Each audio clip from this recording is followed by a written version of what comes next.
Sa ilog ng Sinukalan, na nooy kilala bilang Tulong River, nagsimula ang kasaysayan ng bayan ng Santa Barbara sa Pangasinan.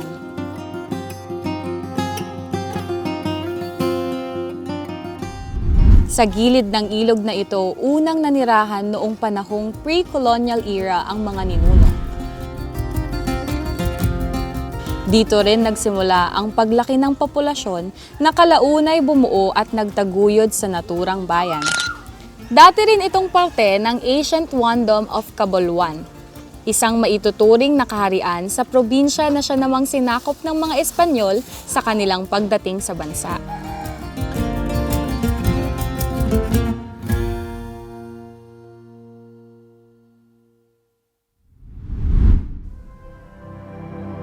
Taong 1580, isa ito sa mga unang itinatag na pueblo ng mga Kastila. Pero dahil sa nag-aalab na pagmamahal ng mga Pilipinong katipunerong Pangasinense, muling nabawi at nakamit ang kalayaan ng bayan.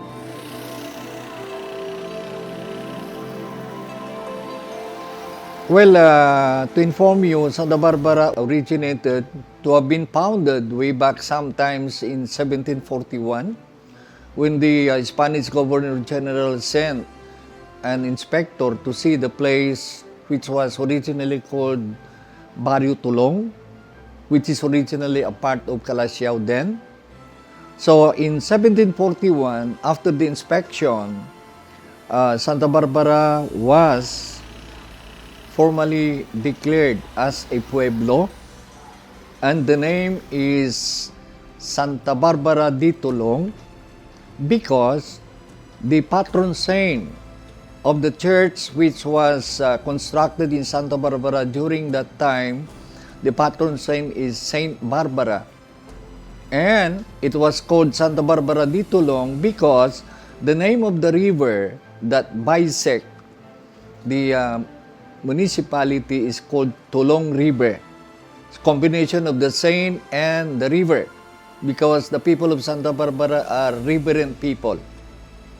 However, after several years of calling it Santa Barbara di Tulong, it was already separated from the Calasiao town. It becomes a pueblo already.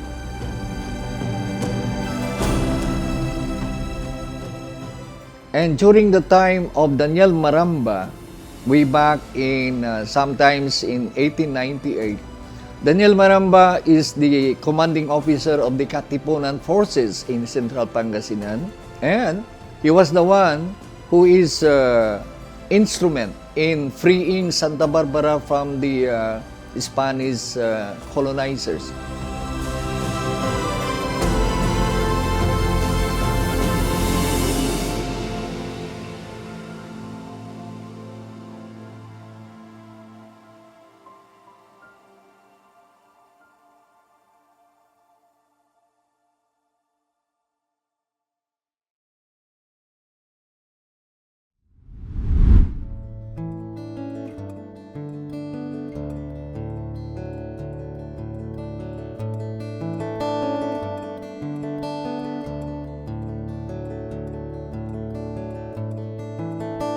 And during the time of Daniel Maramba, way back in sometimes in 1898, Daniel Maramba is the commanding officer of the Katipunan forces in Central Pangasinan, and he was the one who is instrument in freeing Santa Barbara from the Spanish colonizers.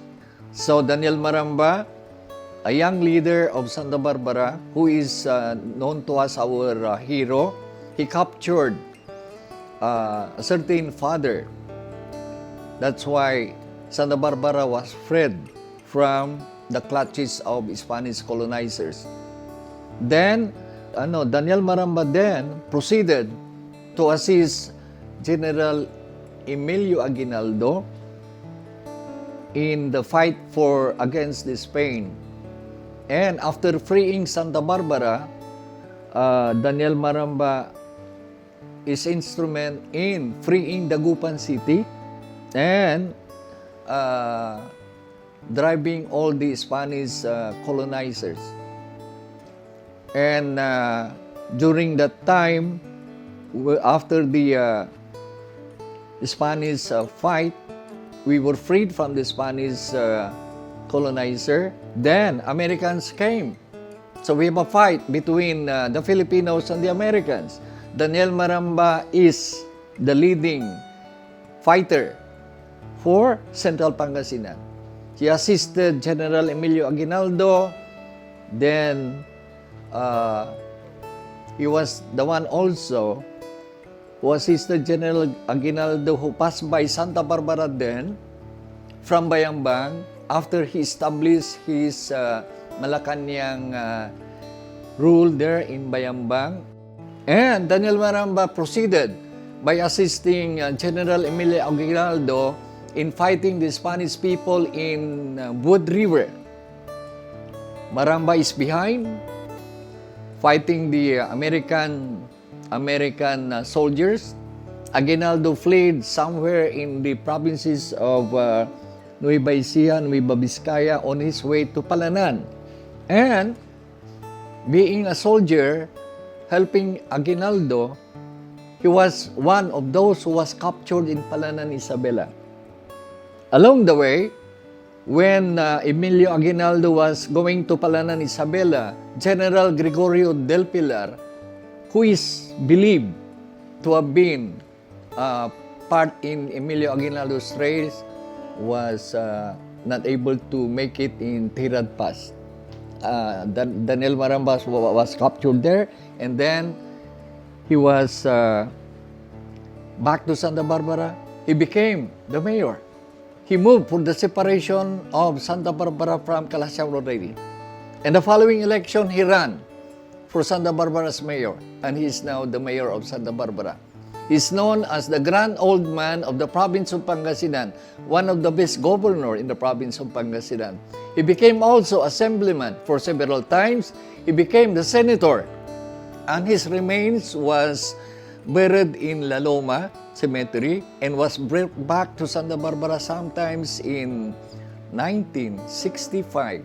So you can see there in Santa Barbara the mausoleum of Don Daniel Maramba in our cemetery. Ang kanyang mga naging ambag sa kalayaan ang dahilan kung bakit hanggang ngayon ay isa siya sa mga pinasasalamatan at kinikilala sa bayan. Dito sa bayan, mayroong monumento at historical marker si Don Daniel Maramba. Bukod dito, ipinangalan rin sa kanya ang isang paaralan.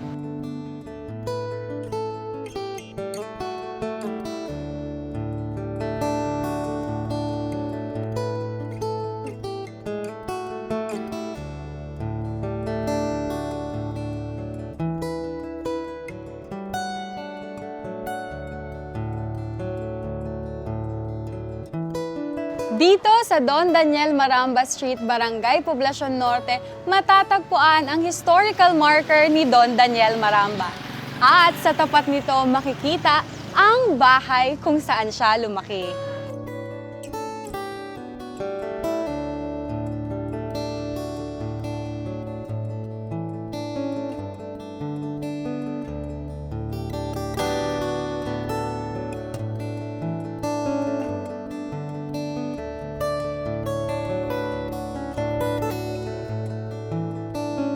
Pinatay po ito noong 1970 na anak ni Don Daniel Maramba na si Doña Lolita Maramba.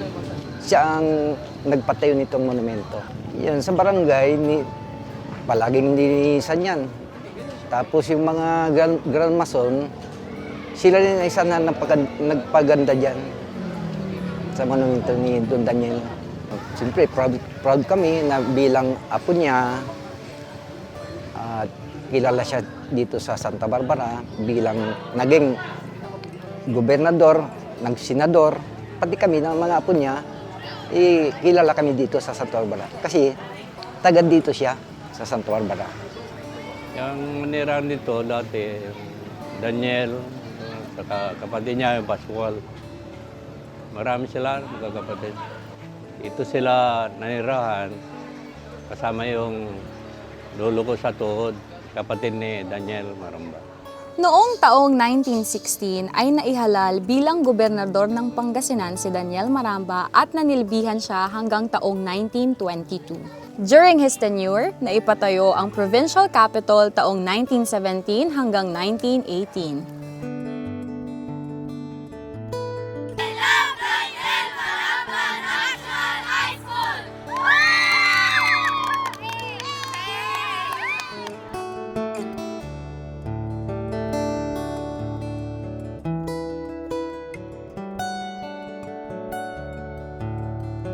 So on September 26, 1977, the former Santa Barbara High School, which was the former name of the school, gained its nationalization status, and it was renamed Daniel Maramba National High School in honor of the illustrious son of Santa Barbara and of course the grand old man of Pangasinan, Don Daniel Maramba.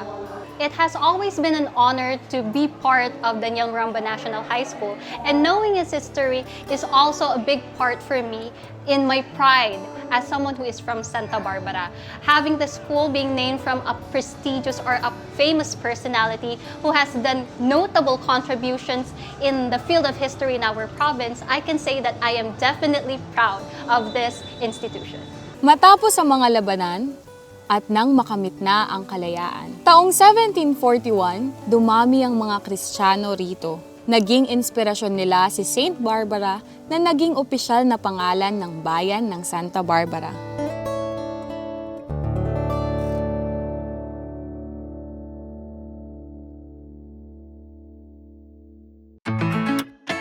Bukod sa mayamang kasaysayan ng Santa Barbara, marami pang ibang maipagmamalaki ang bayan na atin ngayong matutuklasan. Kaya't samahan niyo ako, IZ, ang inyong Limgas na Pangasinan 2024 second runner-up dito sa Ganda Mo, Pangasinan!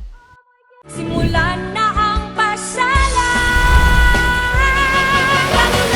Pumasyal sa Pangasinan, balikan ang lahat na magpasaya. Kalula, klasin ang taglay na ganda. Siguradong mag-enjoy ka. Kalula, pumasyal sa Pangasinan, balikan ang lahat na magpasaya. Kalula, klasin ang taglay na ganda. Siguradong mag-enjoy ka. Kalilat Pangasinan.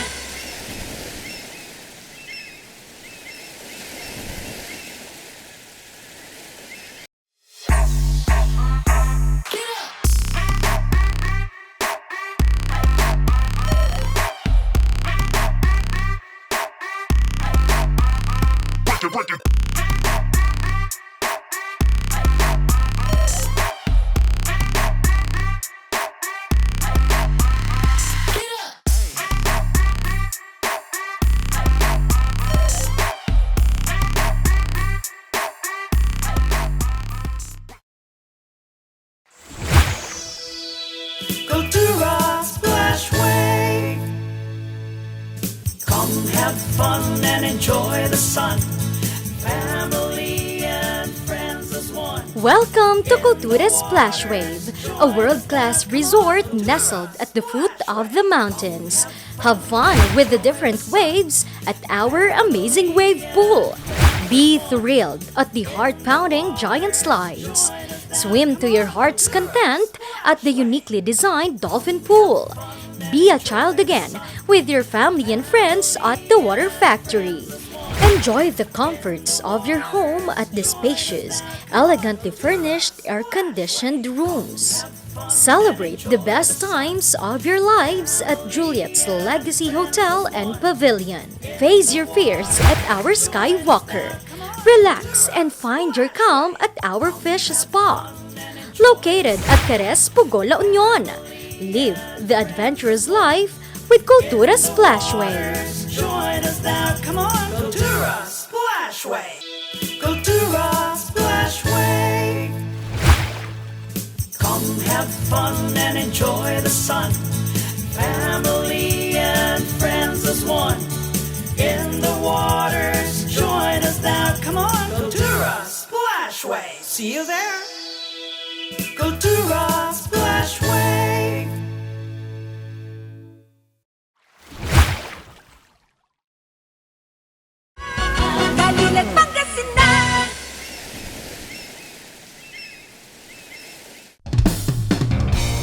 It's time for you to visit Santa Barbara. Mula sa Maynila, sumakay lamang ng bus na biyaheng Dagupan. For 500 to 515 pesos, depende sa bus type at bumaba lamang sa Tuliao o mismong munisipyo. At para naman makarating ng sentro ng bayan, mag-tricycle lang for 10 to 30 pesos. Sa mga may sariling sasakyan, tahakin lang ang NLEX, SCTEX at TPLEX. Mag-exit sa Rosales o Urdaneta patungong Santa Barbara.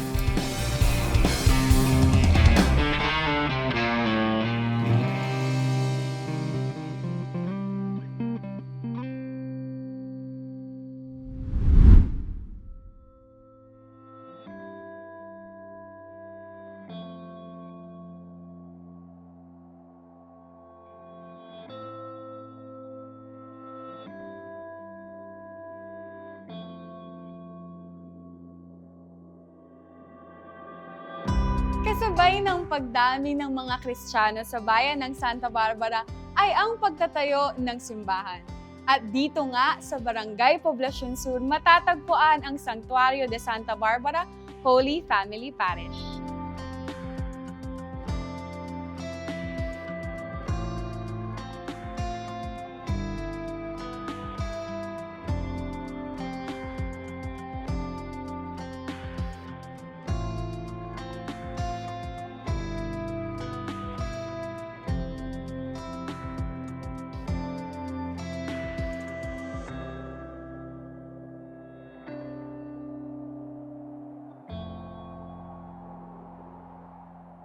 Itong simbahan, ang Santuario de Santa Barbara Holy Family Parish, started as a mission station or parang chapel noong year 1716.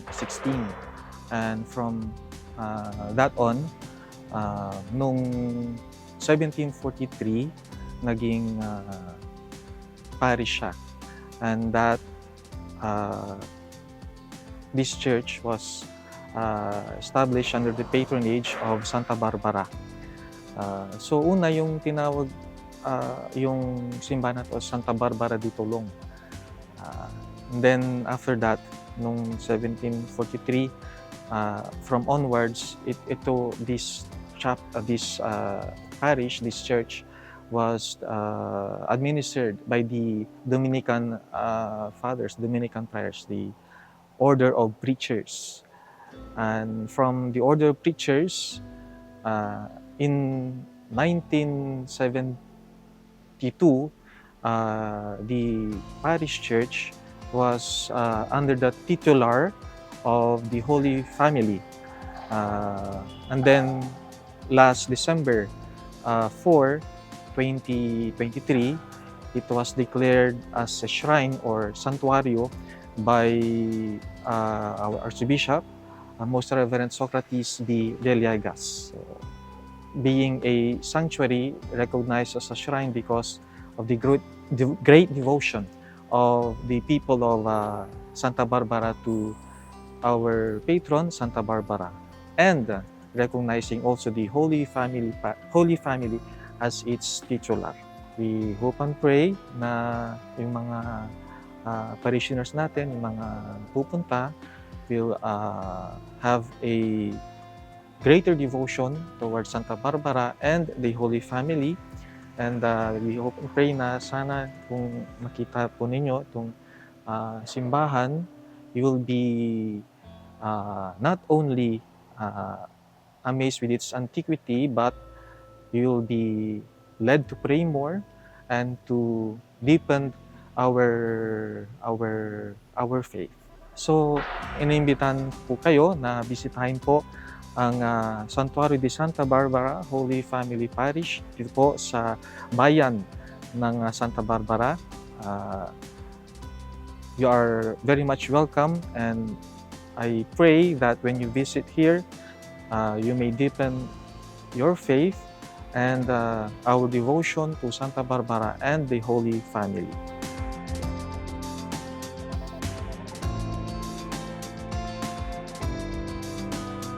During the liberation period, nagkaroon ng matindihang pagbobomba ang mga Amerikano sa bayan ng Santa Barbara. At ang 3 bomba ay ibinagsak dito mismo sa ating simbahan.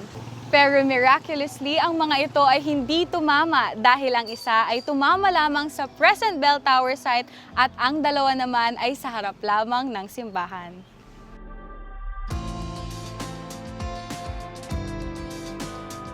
Noon, maliit lang to. Isang typical na simbahan. Pero may dumating na magkapatid dito, si Father Fidelis Layog at saka si Father Cruz.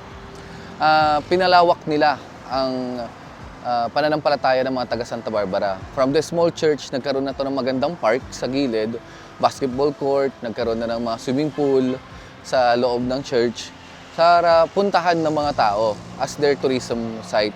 Noon sikat yung swimming pool ng Holy Family Parish. Dito pupunta yung mga taga Santa Barbara para maligo. Even though may minimal payment, mura lang para sa donation sa simbahan. At magmula nung nakilala na rin ang Santa Barbara na isa sa magandang church dito sa Pangasinan at saka sa pananampalataya ng mga tao, tumaas ito bilang Sanctuario di Santa Barbara Holy Family Parish. Nagkaroon to ng magandang recognition sa mga ginagawa dito sa Santa Barbara. Nakita namin dito ang tulong ng bawat taga Santa Barbara para pagandahin ang simbahan namin.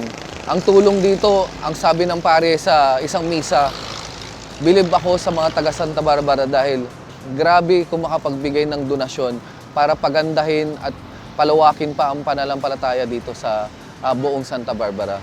So naging ito sentro namin para magtulungan bukod sa religion, sa turismo din para mas mapaganda pa namin ang relationship ng mga tao. Bukod doon, siya na din yung magbibigay ng free advertisement. Magsasalita sa ibang tao na maganda punta ng Santa Barbara.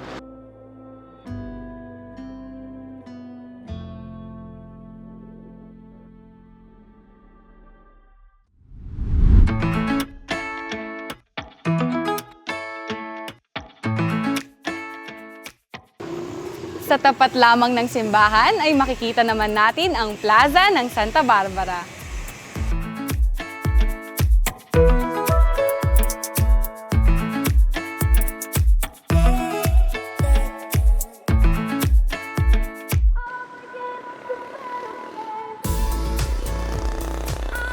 Ito ang nagsisilbing lugar para sa mga pagtitipon at pagdiriwang ng bayan. Dito po may mga naka-assign po dito na mga empleyado, GO po ng munisipyo po. Bali po mga 8 po sila. Everyday po, naglilinis po sila, nagwawalis. Talagang maraming bumabalik, nakikita nilang maganda yung namin, public plaza ng Santa Barbara. Taon-taon po ginaganap dito yung lago ng Santa Barbara, ganon. Tapos fiesta, 10 days po yung sinicelebrate. But what's special in our plaza is the central location of it. Especially, it's been developed from a simple public plaza by the Mayor Carlito Saplan. It became a symbol for us to gather everyone. Siyempre, it's another challenge for us para pagandahin siya again this coming 2024 fiesta at puntaan ulit ng mga tao.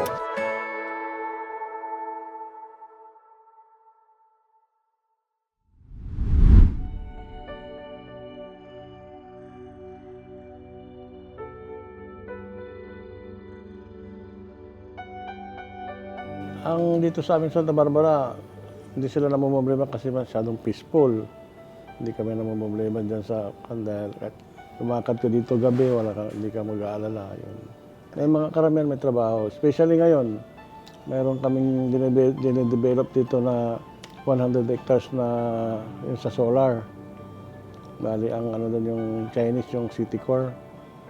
Ang kailangan na nag-i-employ doon, may 1,000 tao. Kaya magiging malaking tulong. Tapos yung sa turismo naman sa amin dito, siguro ang mapasyalan lang nila dito yung sa simbahan. Tapos yung ginagawa namin na yung lumang munisipyo, ginagawa ko museum pero patapos pa lang. May ongoing kaming ginagawang hospital na 25 beds. Maybe next year matatapos kasi ginagawa pa lang namin ngayon. Yung sa siguro yung product namin na pinapadala sa abroad, yung bricks, yung mga nata de coco, yung mga native cakes sa ating mga bisita. Welcome po kayo na pumasyal dito sa Santa Barbara para makita naman yung, kung ano yung mga ginagawa namin. Especially itong ginawa natin na bagong munisipyo at yung mga ibang na ginagawa natin na development. Papasyalan yung ginagawa ng museum, yung plaza namin, yung NDRI mo, makikita nyo yung command center namin doon.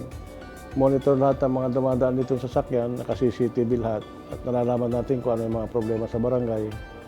Yun, kaya ang masasabi ko po sa inyo na sana makapasyal kayo dito sa bayan ng Santa Barbara.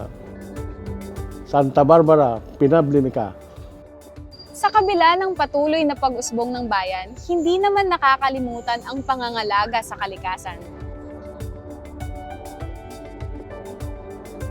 Katunayan, isang parke rito ay hitik sa puno ng mahogani. Atin niyang papasyalan dito sa Ganda Mo, Pangasinan.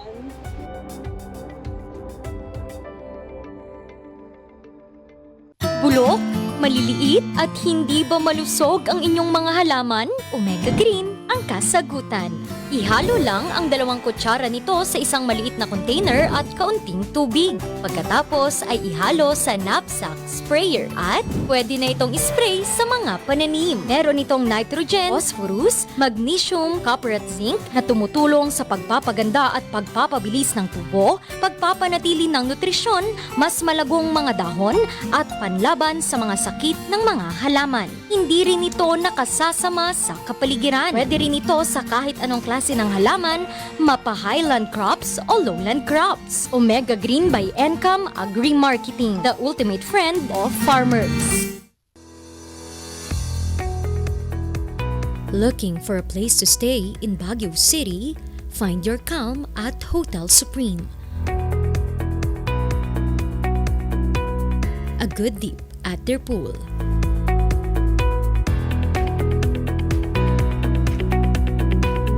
Clean and comfortable rooms with a view.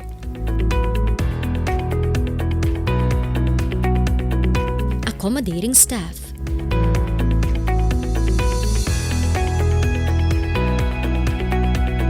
You can also enjoy a sip of coffee at their coffee shop. Good food for a good mood at their restaurants. Spacious halls for events, and many more. A perfect balance of business and relaxation, all at Hotel Supreme.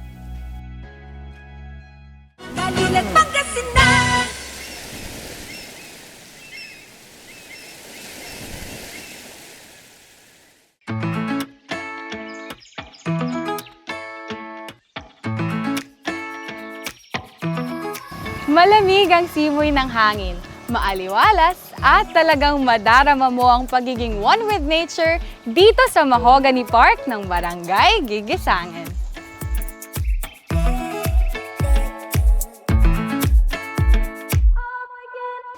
Aabot sa mahigit 700 na mga puno ng mahogany ang nakatayo rito na itinanim pa around 1989 to 1990.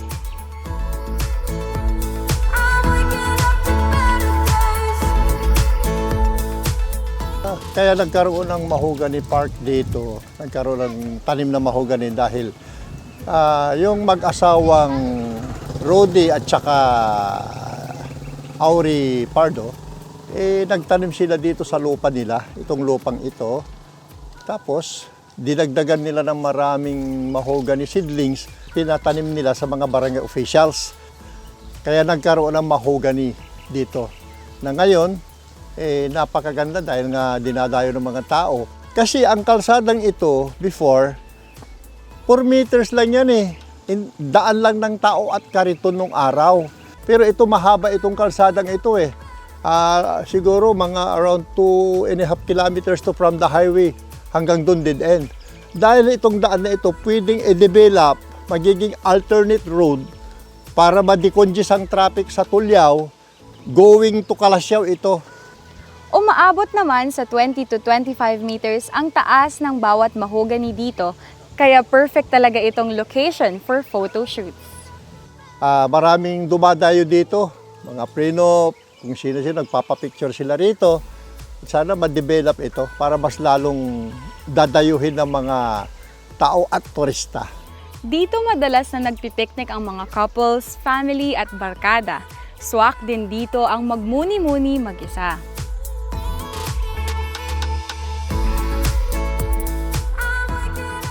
I would like to invite everybody sa mga taga-ibang bayan na sana welcome po kayo lahat dito sa aming barangay, dito sa Mahogany Park, para malanghap nyo yung napaka-fresh na simoy ng hangin sa aming Mahogany Park nasa Gagasangan West.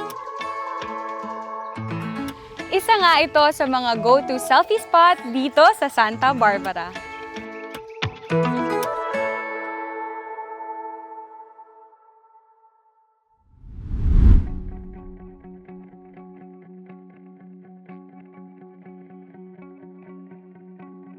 Samantala, isa naman sa mga kabuhayang matatagpuan sa bayan ang mga pagawaan ng brick. Dito sa Barangay Ventimiglia sa kahabaan ng kalsada mula Municipal Hall papuntang Calasiao, matatagpuan ang pagawaan ng mga bricks.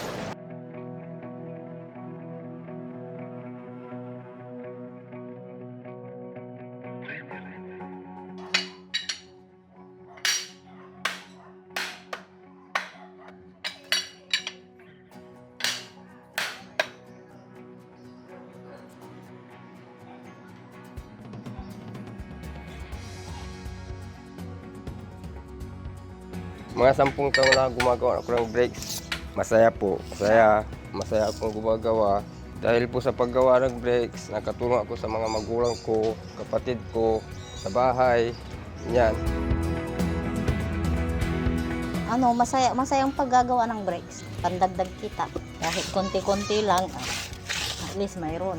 Kaysa wala. Siyempre, pag wala kang trabaho, makakatulong talaga ito. Masaya, siyempre. Sabihin mo, nandoon na yung gawa ko, nakarating na sa ibang bansa. Masaya. Gawa ko yun yung ginagawa ko. Kamo.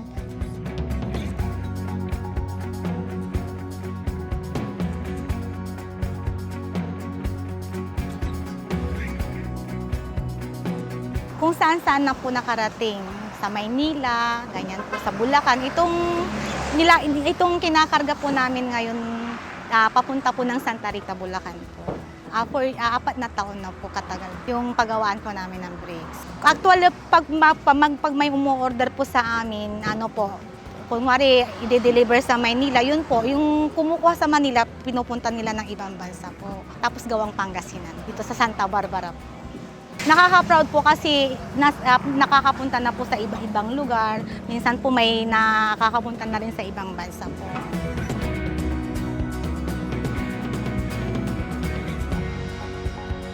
Ito nga ang One Town One product na pinagmamalaki ng Santa Barbara. We're still helping everyone, assisting them in developing their brick making. May mga programa tayo para sa kanila. Pero ang nagiging kalaban talaga ng brick industry ngayon is yung mga affordable o cheapest price for construction. Minamarket na lang natin ang bricks. Isa sa mga ganda kasing kalidad nito is active siya para sa pag-prevent ng malaking fire sa atin. Dahil dito, yung ating mga restaurants, especially those pizza making, bricks ang unang mga tinitingnan nila na produkto para ilagay sa kanilang kitchen. And then, isa rin to na nakikita natin na magandang produkto para sa facade ng mga bahay at saka ng mga public places. Kung makikita nyo, ang aming Santa Barbara, ang former municipal building namin sa Poblacion Norte, ang facade nito ay gawa sa bricks. So dito pa lang makikita nyo kung gaano kaganda ang mga bricks sa ating mga pasilidad. So una, maganda to para sa pag-prevent ng malaking fire. Pangatlo, pangalawa is maganda ito sa mata natin. At saka di ba mas maganda rin bumalik tayo sa kung ano man yung panahon noon, kung ano yung magaganda sa atin, history natin. Bricks is one of the main material para sa ating historical kasi lahat ng mga facilities, government facilities, buildings, old houses, some of them or major facilities dito, ang gamit nila ay bricks noon. So, ang Santa Barbara, nagproduce pa rin tayo ng bricks, tinutulungan pa rin natin ang mga gumagawa nito at saka i-market natin to para makita ng mga taga-Pangasinan o hindi lang mga taga-Santa Barbara at iba pang mga probinsya na malaki maitutulong ng bricks para sa atin. Hindi lang sa mga pasilidad natin, ngunit para mapakita natin kung ano yung history nito sa ating bayan.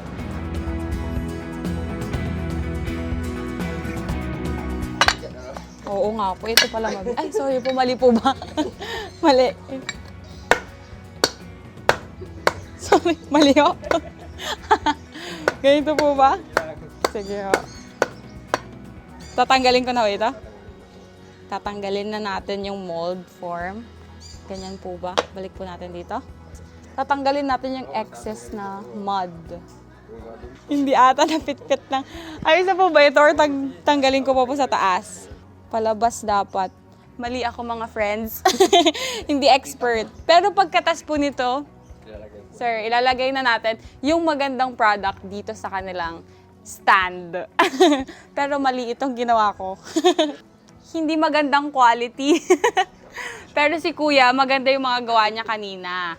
Grabe, kasi isa pa lang yung ginawa ko, hindi pa perfect, pero grabe na yung pawis ko. Medyo mabigat, talagang mabigat itong pagmomold compared dito. So, pag paulit-ulit, nakakangalay talaga siya. Di ba po, Kuya? Pero sanay na po kayo. Ang galing ni Kuya.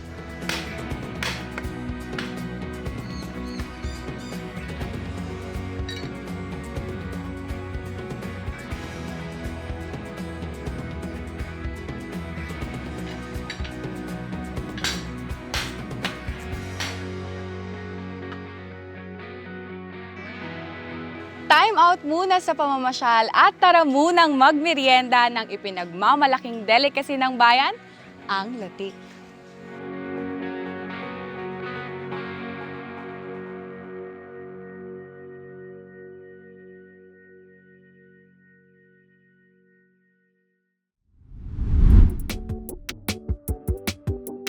Dito nga sa Santa Barbara, pangunahin na rin nilang produkto ang latik na isang klase ng malagkit.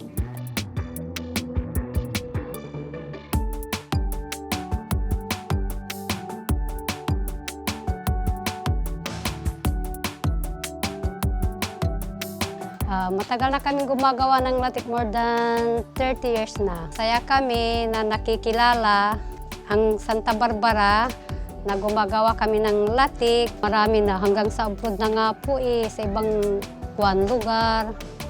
Sa Santa Barbara, sa Kalasyo, sa Dagupang, kahit saan-saan na.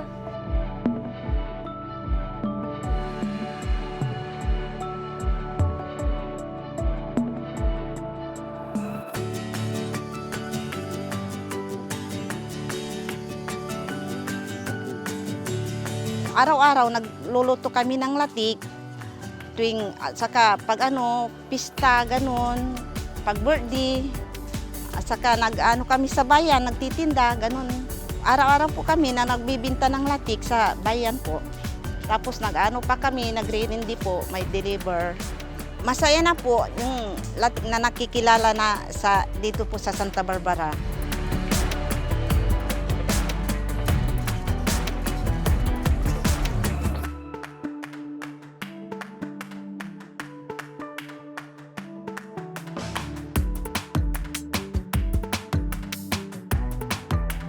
Gaano katagal, sir, ang pagkikiwal ng malagkit? Mga 30 minutes lang yan. 30 minutes po. Kailangan pong paulit-ulit. Paano po pag hindi siya nakiwal ng maayos?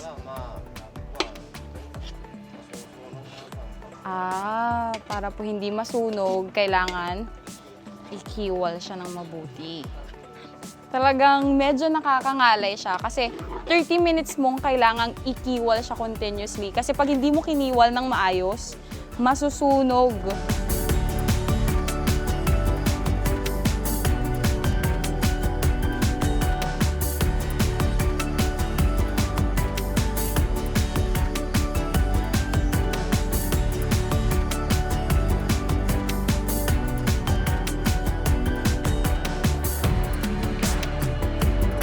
Hindi naman mabigat sa bulsa ang presyo ng latik nila.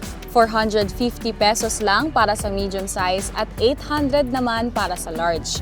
Meron din silang latik tikoy na 500 pesos para sa medium size at 900 pesos naman for large. Maliban sa latik, meron din silang sapin-sapin, maha, at puto na maaaring mabili sa public market o kung hindi naman ay dumiretso lang sa Purok 5, Barangay Ventimiglia. Isa ang latik sa masarap na produkto ng Santa Barbara. Pero nakikita namin ang mga native cakes dito, like latik ng Barangay Ventimiglia, is home-made talaga. Old style pa yung paggawa. Tsaka puro yung mga gamit nilang mga ingredients. Hindi ito gamit ng mga commercial, pero ito pa yung mga old kung paano nila ginagawa yung mga mga ingredients nila. Si latik, isa sa masarap na pagkain dito sa Santa Barbara Native Cakes. At kung maaari, matikman ninyo, magkaroon ng opportunity para ang latik ng Santa Barbara ay inyo namang mabigyan pansin at matikman. Main product agad, mapupuntahan agad sa atin sa public market natin. Available naman po ang ating latik.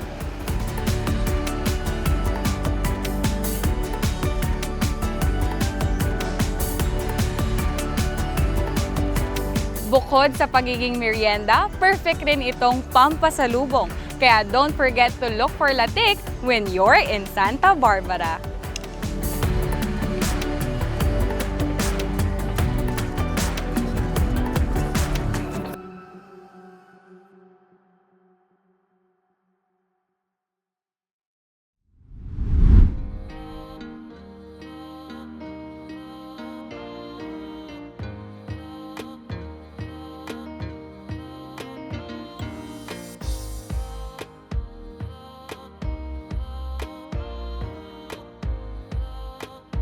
At kung may oras ka pa bago mo iuwi ang pasalubong mong latik, pumunta muna dito sa kilalang kainan sa harapan ng public market.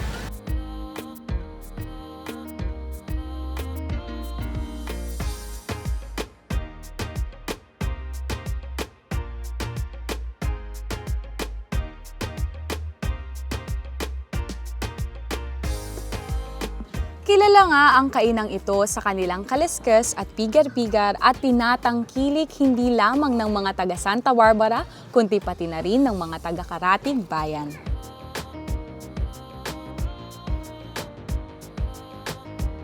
Tiyak na mabubusog ka sa isang sukat ng kaliskes worth 70 pesos at 180 to 650 naman sa pigar-pigar depende sa kilo.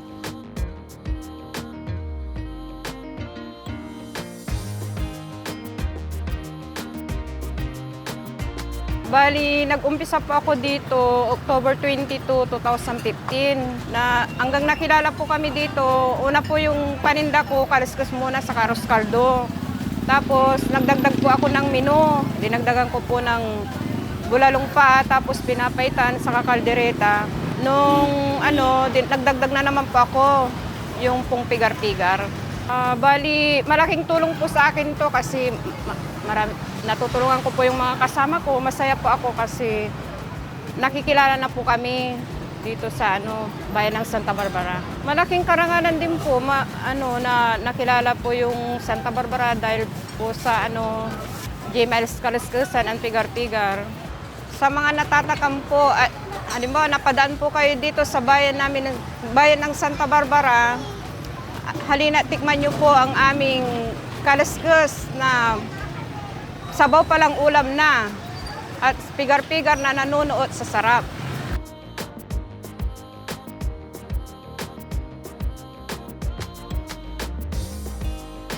Nagbubukas sila rito mula alas 4 ng hapon hanggang 1:00 ng madaling araw. Ningma, meron po kayong kaliskes at pigar-pigar? Meron po. Pwedeng po-order po ng 1/4 na pigar-pigar, tapos isang order din po ng kaliskes. Salamat, ma'am! You're welcome. Thank you, ma'am! Our rice and kaliskes, tapos ang ating 1/4 na pigar-pigar. Naiinggit na ba kayo? Tara, let's eat! Enjoy! Kain!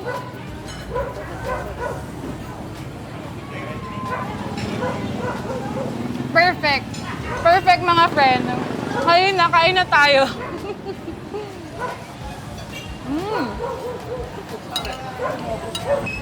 Ano pang hinihintay niyo mga friends? Halina at pumunta dito sa public market tuwing gabi para matikman din ninyo itong masarap na pigar-pigar at kaliskis. Mangan!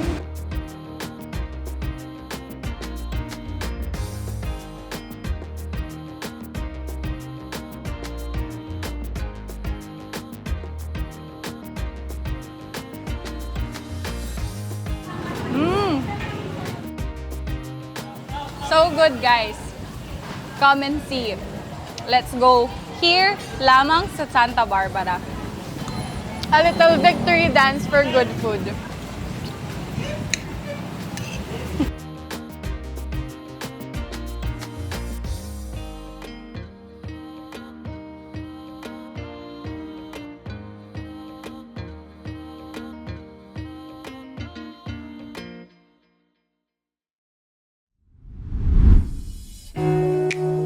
Hindi maikakailang ang bayan ng Santa Barbara ay meron ng sariling pagkakakilanlan na may pagmamalaki, mapakasaysayan, pasyalan, at maging produktong tatak, Pangasinan.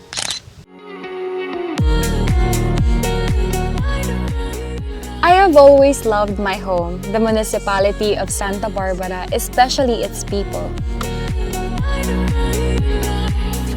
And my love for it has only deepened and become even more solidified through this experience.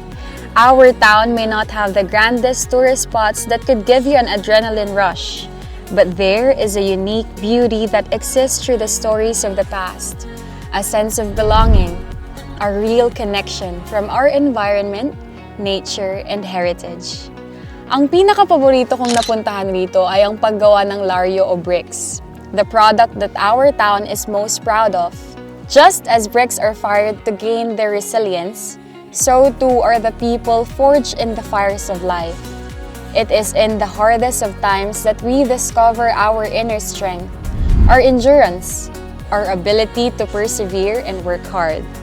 It was an activity that relates the most with the attitude of our citizens. My home, my town, indeed, Santa Barbara, Pinablimica.